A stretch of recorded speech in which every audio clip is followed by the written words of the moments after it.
Huwag kayong mag-away. Ang apo ko, gustong-gusto dito sa aming pinuntahan. O, kahit di na kami lalayo, dito pa lang, pasyalan na.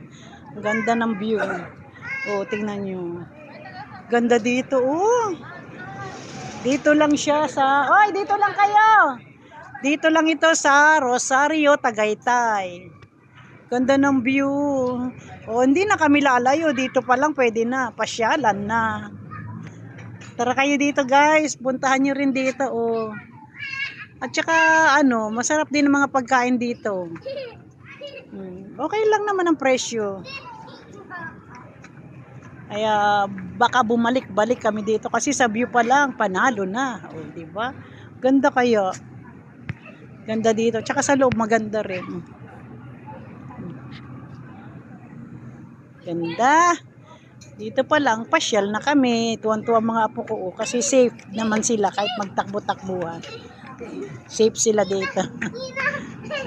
O, dahan-dahan ha. Baka madapa. Huwag masyadong tumakbo. O, diba? O, dahan-dahan. Tingnan mo yung hinahakbangan mo. Naku, dito daw siya. Ang ganda. Minsan lang naman. Dapat lang talaga magpasarap pa minsan-minsan. Diba?